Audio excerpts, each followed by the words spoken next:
আগের বছরই বলেছিলাম, আসতে যত খুশি যেতে ততই কষ্ট। এটাই হলো প্রত্যেক বছরের বাড়ি ফেরার গল্প। তবে দেশে ফেরার পরেও কি আবার সেই একই কষ্ট পাবো? সেটাই বলবো যখন বাড়ি ফেরার গল্পের সিজন 3 এর লাস্ট এপিসোড নিয়ে ফিরব। আপাতত চলুন এক বছর আগে কি অবস্থা ছিল সেটা দেখব। আবার সে দিনটা ফিরে এলো যেদিন আমাদের বাড়ি কলকাতাকে ছেড়ে কর্মক্ষেত্র আমেরিকায় রওনা দেওয়ার কথা ছিল।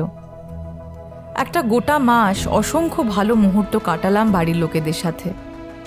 এইটুকুনি সময় পাওয়ার জন্য 24 ঘন্টা ধরে এতটা রাস্তা আসা, আবার সেই একই রুট ধরে ফিরে যাওয়া। শরীরের কথা তো ছেড়েই দিন, মনের অবস্থা কেমন হয়ে দাঁড়ায় আশা করি বলে বোঝানোর দরকার নেই। কিন্তু এই আসক্তি বা অ্যাটাচমেন্ট বড়ই অদ্ভুত। এটা কোনো জায়গা বা শহরের সাথেও হতে পারে, আবার কোনো ব্যক্তির সাথেও হতে পারে, কোনো জিনিসের সাথেও হতে পারে, আবার নিজের বাড়িটার সাথেও হতে পারে। আমাদের যে কটা জিনিস এতক্ষণ বললাম সব কটা একসাথে ধরে বেঁধে রাখে এই বাড়ি, বাড়ির লোকেরা, আমাদের গ্রাম, বন্ধু বান্ধব, and the list goes on. যে বাড়িটা কলকাতায় নিজের মতন করে সাজানো, সেটাকে ছেড়ে বিদেশের ভাড়া বাড়িকে ভালো লাগে গোছানো? তবে এই আসক্তির টের তখনই পাওয়া যায় যখন এইগুলোর থেকে কোনো না কোনো কারণে দূরত্ব বেড়ে যায়। কাছাকাছি থাকলে কি এই একই জিনিসের বা মানুষের ঠিকঠাক গুরুত্ব দিই আমরা? বলে নাকি বাসন কাছাকাছি থাকলে ঠোকাঠকি হতে বাধ্য। তাহলে কি দূরে থাকলেই ভালো?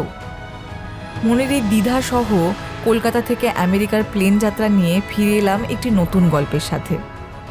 ওয়াকি অ্যাডভেঞ্চার প্রেজেন্টস বাড়ি ফেরার গল্পের অন্তিম পর্ব।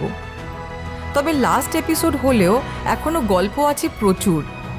কলকাতা থেকে আমেরিকা পৌঁছাতে বহু দূর। কিন্তু দূরে হলেও একটু খেয়াল করে দেখবেন, প্রত্যেকটি যাত্রাই অনন্য। যেই রাস্তায় নাচতে নাচতে বাড়ি এসেছি, সেই একই রাস্তায় একটি অন্য মেজাজ নিয়ে ফিরব। তবে যাত্রাটা অনেকটা লম্বা, তাই একটু ধৈর্য ধরে বসতে হবে। আপনাদেরকে গোটা প্লেন যাত্রাটাই বিস্তারে বলতে হবে। কিন্তু বেরিয়ে যাওয়ার আগে কলকাতায় একটি বড় কাজ এখনও বাকি। আমাদের বাড়িটাকে আবার বন্ধ করে আসার আগে যত্ন করে একটু গুছিয়ে রাখি। কারণ যেখানেই যাই, যতই ঘুরি, বাড়ি বলতে আমরা একেই বুঝি। ও, এসে এক পড়ব, আবার বাড়িটা ছেড়ে যাওয়ার আগে আরেক পড়ব। বাড়ি মেনটেন করা চারটিখানি কথা।